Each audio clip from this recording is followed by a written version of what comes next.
President rule se thamba haibasi central government na thamme makhoi view adagi makhoi lairiba political gi uncertainty to the president rule thamme aduga article 3 proviso dugi mayam sing do close mayam sing do kari gi suspended tawri no haibasi masi akhoi di pakhaningai oi particularly article 3 adugi matang du ne ba Yaori suspended the operations of the following proviso. Sources of the proviso to Article 3 is related to the reference by the President to the legislatures of the state. She suspended the So, aina adugi question do aina khumningi siko. Masiki President rule da masiki proviso sikarigi hapino haibene I want to ask to the BJP.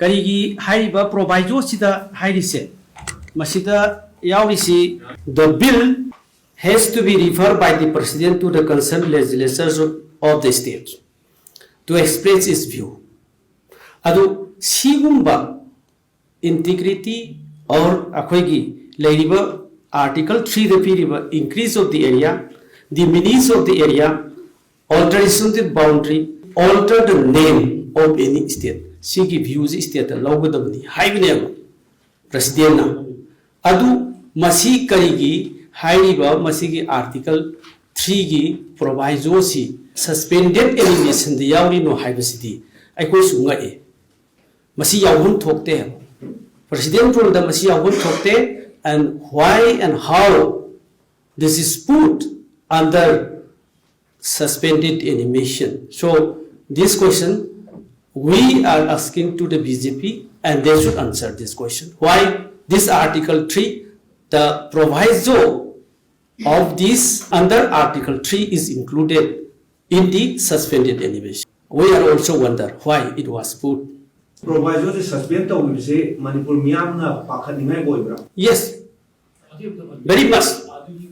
Marandi Nasagi President rule say Thamba Haibasi Central government na thamme makhoi view adagi makhoi lairiba political gi uncertainty to the president rule thamme aduga article 3 proviso dugi mayam sing do close mayam sing do kari gi suspended tawri no haibasi masi akhoi di pakhaningai oi aduga sarkar sida BJP lenga the question hangingai oi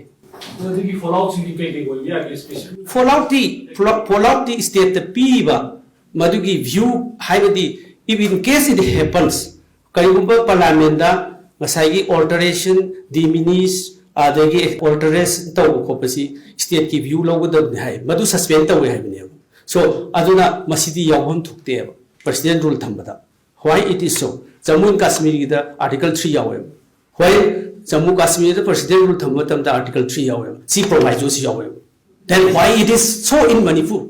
Yes, Manipur da Jammu and Kashmir ki samana sidai article 3 proviso Yaori Karigino. We are not happy with this. I call my simti.